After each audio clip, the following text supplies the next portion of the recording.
Hello friends, इस वाले video में नॉर्दर्न आर्क कैपिटल के बारे में डिस्कस करेंगे। ये कंपनी देखोगे तो ये जनरली जो कंपनी का जो बिजनेस मॉडल है वो कंपनी के मेनली 3 सेगमेंट है।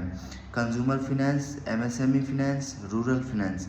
ये तीनों जो है ये कंपनी इन तीनों मतलब ये सेगमेंट में जो है कंपनी जो है वो काम करती है। ठीक है। देन कंपनी का अगर आप देखोगे मेनली इनके दो जो है सेगमेंट है। जैसे एक है डायरेक्ट टू कंज्यूमर लेंडिंग। तो डायरेक्ट टू कंज्यूमर लेंडिंग में जैसे consumer finance, MSME finance, rural finance. ठीक है। तो अगर आप कंज्यूमर फिनेंस के बारे में अगर जानोगे तो कंज्यूमर फिनेंस जो है वो जनरली इनका अगर एयूएम देखोगे तो 5,000 करोड़ प्लस का इनका एयूएम है। ठीक है। देन इनका 70% ऑफ द कस्टमर जो है वो रिपीटेड कस्टमर्स है। ठीक है। कंज्यूमर फिनेंस मतलब इनका मतलब जितने भी कस्टमर्स है कस्टमर में जो रिपीट मतलब जो इनका एक बार लोन जो ले लेते हैं उसके बाद वापस से फिर से लोन जो है कस्टमर्स जो है वो लेते हैं। ठीक है। तो वही इन्होंने बताया कि इनका जो 70% जो है 70% जो कस्टमर्स है वो रिपीटेड कस्टमर्स हैं। देन इन्होंने बताया कि मैनेजमेंट फोकस कर रही है ऑन रिस्क एडजस्टेड यील्ड। आप देखोगे अप्रॉक्स है 15 to 16% है इनका। ठीक है।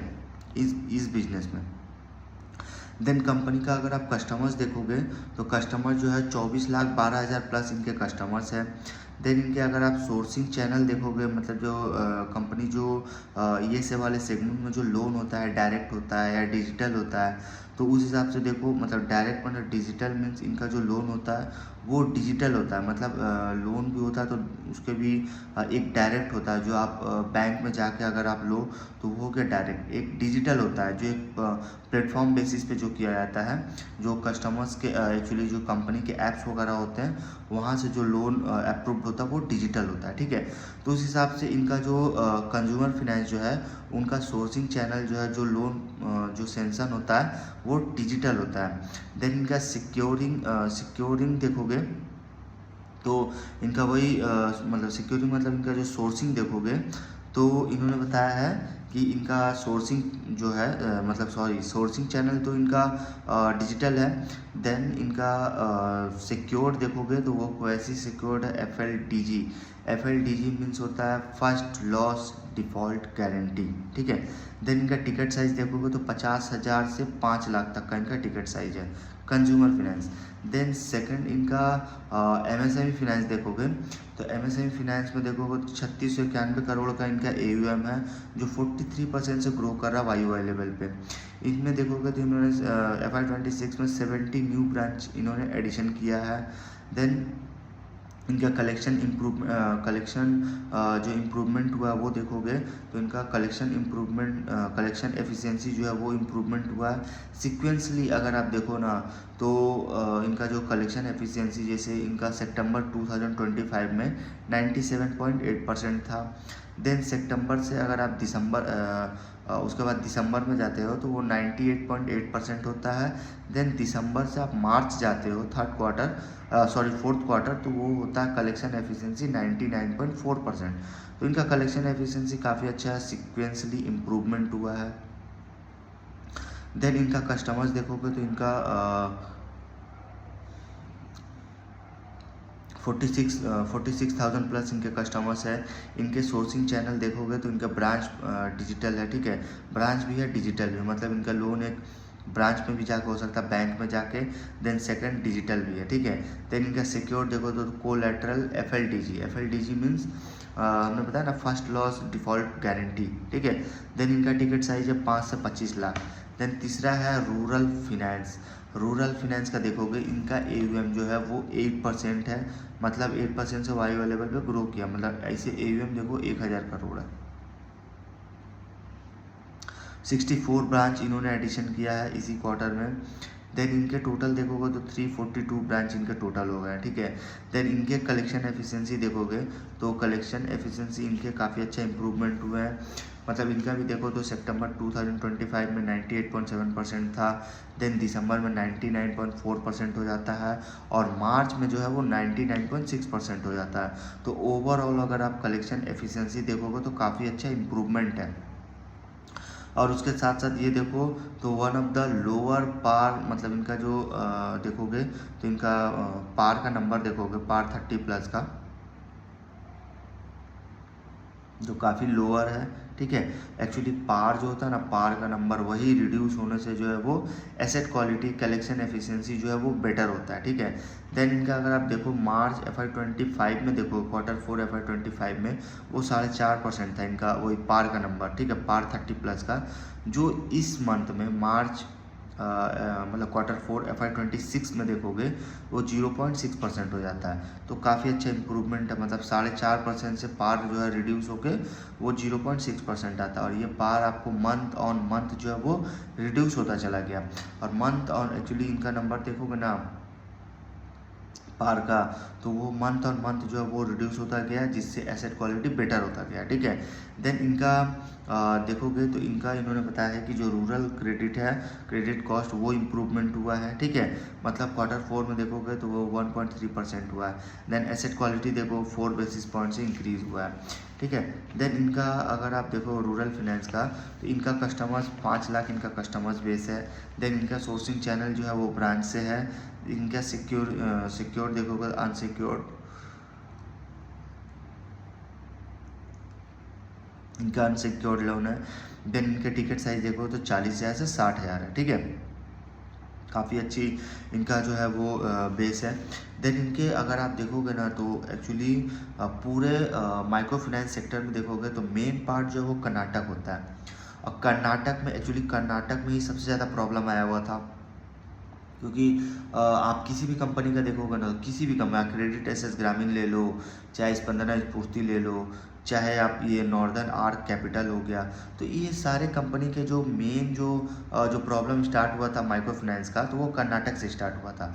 और कर्नाटक में ही देखोगे तो सबसे पहले सॉल्व भी कर्नाटक में ही होता है। ठीक है, तो कर्नाटक का जो देखोगे तो जो भी रेशियो वगैरह, जैसे कलेक्शन एफिशिएंसी बेटर हो गया, एसेट क्वालिटी बेटर हो गया। ठीक है, तो इससे इनका कर्नाटक में जो है वो नॉर्मलाइज हो गया। ठीक है, देन इन्होंने बताया कि इनके टोटल कस्टमर देखोगे 2.9 मिलियन प्लस कस्टमर्स है, 432 इनके टोटल ब्रांच है, 57 डिजिटल पार्टनर्स है, और टोटल AUM देखोगे 9,792 करोड़ टोटल AUM। मतलब rural finance, MSME finance, consumer finance, ये तीनों को अगर आप ऐड कर दो तीनों के AUM को, तो इनका टोटल AUM हो जाता है पूरे कंपनी का 9,792 करोड़। ठीक है, देन इनका सेकंड पार्ट जो है वो क्रेडिट सॉल्यूशन है, जिससे पहला पार्ट है direct to consumer lending, second है क्रेडिट सॉल्यूशन। क्रेडिट सॉल्यूशन में जो होता है उनका लेंडिंग देखोगे, जिनका AUM है 6,802 करोड़ है। ठीक है, AUM। देन इनका फंड अगर आप मैनेजमेंट देखोगे, उनमें AUM जो है वो 3,092 करोड़ है। प्लेसमेंट देखोगे जिनका वॉल्यूम जो है 11,834 करोड़ है। और इनके देखो 368 ओरिजिनेटर पार्टनर्स है, और 1,500 प्लस इनके इन्वेस्टर पार्टनर्स है। देन इन्होंने बताया कि एक्चुअली ये जो प्लेटफॉर्म है इनका वो डाटा टेक प्लेटफॉर्म है। ठीक है, और इसमें जैसे कंपनी जैसे निम्बस हो गया, NPOs हो गया, NB स्कोर हो गया। ठीक है, तो निम्बस वगैरह है। एक्चुअली निम्बस वो एक देखोगे सॉफ्टवेयर कंपनी है। आप देखोगे जितने भी एक्चुअली बिलिंग वगैरह जो होता है ना, बिलिंग, जैसे आप निम्बस का यूज़ ज़्यादातर देखोगे जो गोल्ड लाइन होता है, जो गोल्ड सेक्टर है, तो गोल्ड सेक्टर में जो बिलिंग वगैरह होता है, जो कस्टमर्स के जो बिल बनते हैं, ठीक है, सेलिंग बिल, तो वो बिलिंग जो है वो उसमें निम्बस का जो है यूज़ होता है। ठीक है, तो निम्बस एक सॉफ्टवेयर कंपनी है।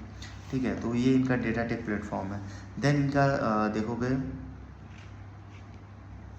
डेटा टेक प्लेटफॉर्म जैसे NPOS है, जो डिजिटल लेंडिंग प्रोप्राइटरली प्लेटफॉर्म है। ठीक है, प्रोप्राइटरली इनके देखो डिजिटल पार्टनर 57 है, 400 बिलियन प्लस इनके कम्युलेटिव डिसबर्समेंट है, 28.1 मिलियन प्लस इनके लोन डिसबर्स हुए हैं, 700K प्लस इनका मंथली ट्रांजेक्शन्स है, हाई वॉल्यूम प्रोसेसिंग कैपेसिटी। ठीक है, देन 5 years प्लस इनके विंटेज, मतलब mature platform with proven execution.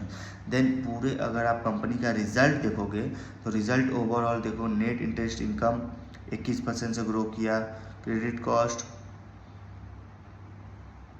2.2%, मतलब एक्चुअली -383 बेसिस पॉइंट से रिड्यूस हुआ है। पैट 251% से इंक्रीज़ हुआ है। ROA 3.3 मतलब 217 बेसिस पॉइंट से इंक्रीज़ हुआ है। ROE इंक्रीज़ हुआ है, ठीक है। ROE 14 है। वैसे देखो तो पूरे बिजनेस अगर देखोगे तो पूरे बिजनेस में ROE जो है वो बेटर हो रहा है। और ROE जो है ये मेन फैक्टर होता है किसी भी कंपनी का। अगर फैक्टर देखोगे ROE is the main factor, जिससे क्या होता है, अगर ROE इंक्रीज़ हो रहा मतलब बिजनेस मॉडल बढ़िया है, बिजनेस में कोई प्रॉब्लम नहीं है, बिजनेस ग्रो कर रहा है, ठीक है। तो ROE जो है वो मेन पार्ट होता है पूरे कंपनी में, ठीक है। इसमें देखो ऐसे ही ROE जो है वो इंक्रीज़ हो रहा है। तो पूरे आप कंपनी का अगर आप बारे में देखो तो सबके बारे में मैनेजमेंट यही बता रहे हैं कि जो कलेक्शन एफिशिएंसी है वो इम्प्रूवमेंट हो रहा, कलेक्शन एफिशिएंसी के साथ एसेट क्वालिटी बेटर हो रहा, पार का जो नंबर होता है, पार का नंबर वो रिड्यूस हो रहा मंथ ऑन मंथ, तो उसको रिड्यूस होने से जो है वो ट्रेंड पॉजिटिव होता है, मतलब asset quality collection efficiency better होता है, ठीक है। देन इन्होंने कुछ गाइडेंस दिया है, आउटलुक बताया इन्होंने। तो इनका ग्रोथ गाइडेंस देखोगे तो इन्होंने बताया है कि GDP का 3 गुना इनका ग्रोथ है जो आने वाला, मतलब अगर दैट इज देखो तो 22 से 25% CAGR से इनका जो है वो ग्रोथ आने वाला है। देन इनका रिटर्न ऑन एसेट देखोगे तो 3+ इनके रिटर्न ऑन एसेट भी काफ़ी अच्छा इंप्रूवमेंट हो रहा। देन इन्होंने बताया है कि जो क्रेडिट कॉस्ट का गाइडेंस इन्होंने दिया है FY27 में, तो इन्होंने बताया कि क्रेडिट कॉस्ट जो है वो 2.7 to 2.8% हो जाएगा, ठीक है। देन कॉस्ट ऑफ फंड देखोगे तो इन्होंने बताया होल्ड 8.5 to 8.6% होगा। और इन्होंने बताया कि एक geopolitical tension in West Asia जैसे potential impact on weather and monsoon. तो इन्होंने बताया कि एक तो जियोपॉलिटिकल्स का इशू है वेस्ट एशिया में, जिससे काफ़ी ज़्यादा प्रॉब्लम हो रहा है, और दूसरा इनका जो पोटेंशियल है impact on weather and monsoon पे जो है वो इम्पैक्ट पड़ेगा। तो काफ़ी अच्छा इनका रिजल्ट आया है, और इस रिजल्ट के संग जो इनका गाइडेंस वगैरह था सब हमने डिस्कस किया, ठीक है। आपको वीडियो इन्फॉर्मेटिव लगे प्लीज़ वीडियो को लाइक शेयर एंड सब्सक्राइब करें, ठीक है। इस वीडियो में यहीं तक रखते हैं।